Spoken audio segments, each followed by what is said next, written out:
Now, it's the shocking sleep disorder that 70% of us will experience at some point.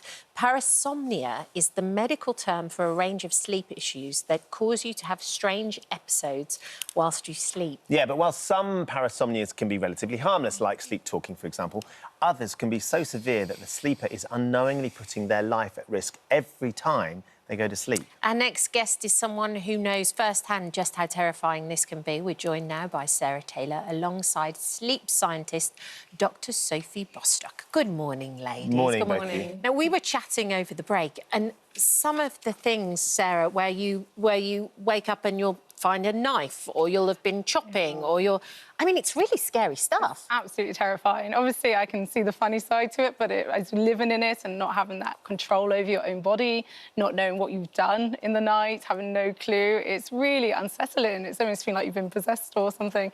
And I'll wake up in the morning, as you say, you know, finding a sharp knife on the chopping board, finding mud on my shoes is always terrifying as well. So it means you've been out of the house. Yeah. When did it all start? Yeah. So when I was at university in my second year, we kept waking up to finding cupboard doors open and doors open through the entire house and in the bedrooms as well. And, you know, we're quite sciencey, but we joke, you know, as it goes, why is this happening? And it must have been a good 2 months before I woke up mid-walk and I was in the kitchen holding the cupboard door open, some bread in front of me, and it was just like this, you know, huge light bulb moment of, oh my gosh, it's me, and oh, what else have I done if I'm a sleepwalker? It was really quite a shocking moment. Of course, all my housemates were immediately like, oh, please don't walk in my room at night, you know.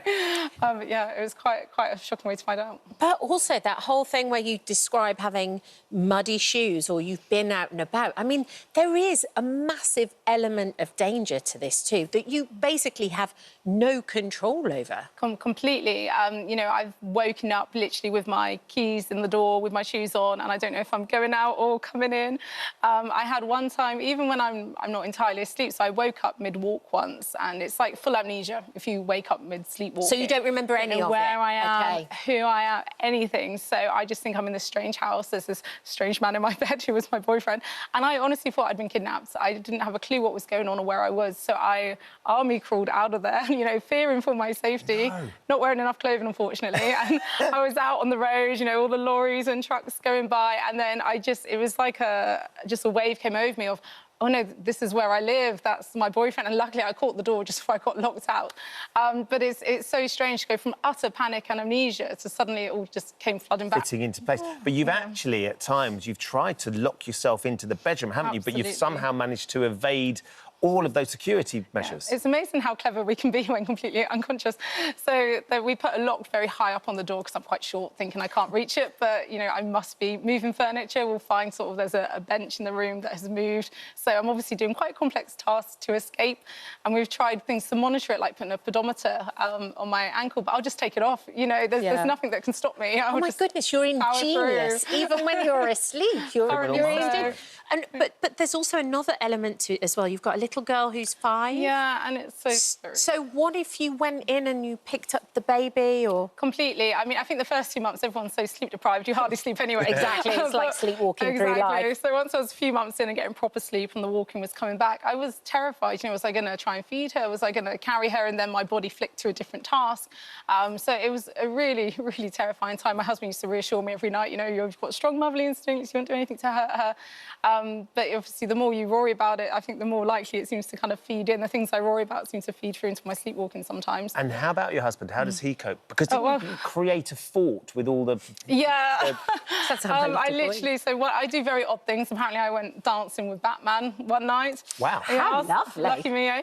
And stole the pillows from literally under his head and around the room, refused to give them back and built a pillow fort that apparently I crouched in for a good hour and a half and just refused to let him have that. And is he trying to wake you up at that stage, or is he... No, he knows not to wake me because it's that amnesia, it's that panic. It's a very scary thing. But what he'll sometimes do is just kind of tap the side of the bed, and that sometimes kind of signals me to walk back into bed. I'll still be sat wide open, you know, like I'm still through the motions, but at least I'll be contained.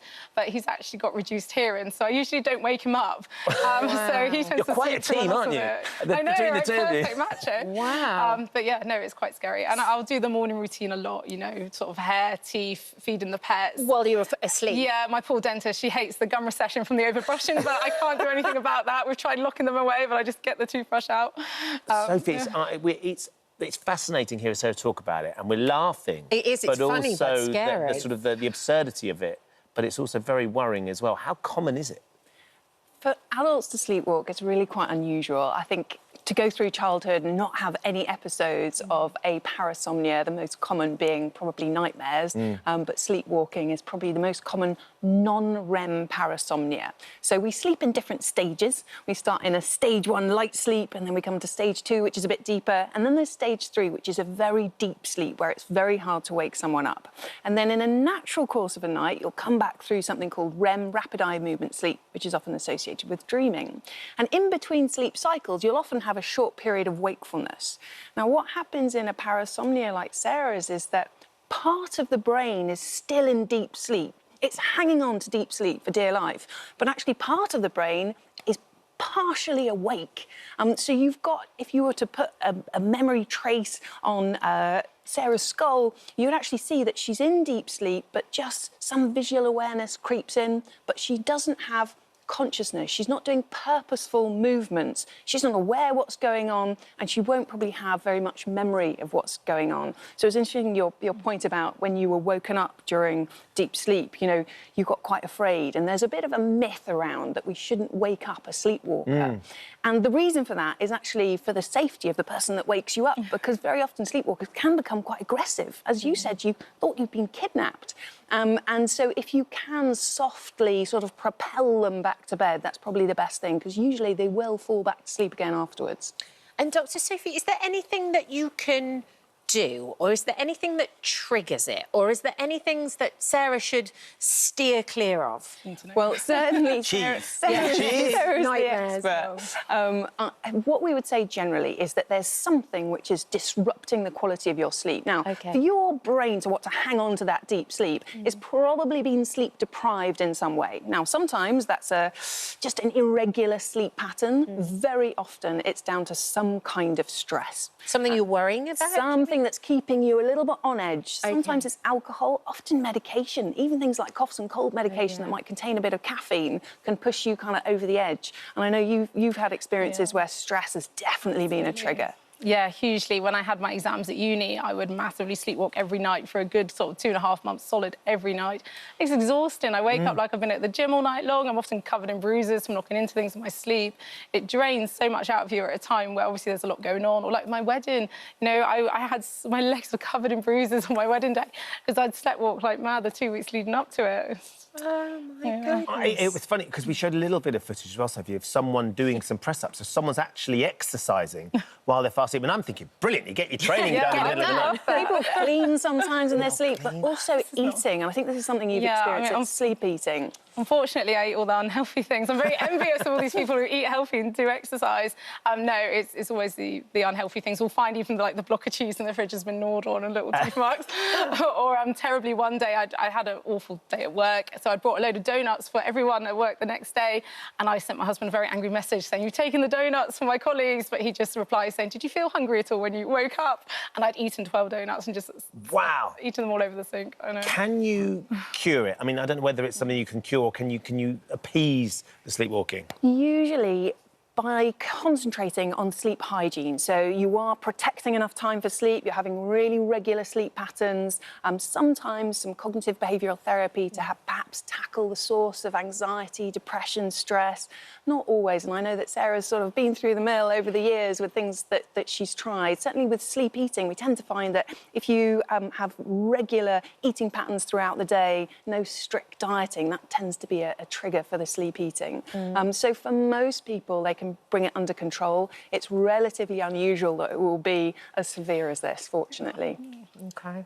Well, thank you so much for joining us this morning, and thank you for being so open about it, because it is that thing where it's funny to a point and then it's terrifying. Really concerning. Yeah, absolutely. Thank you, Sarah. Thanks, Sarah.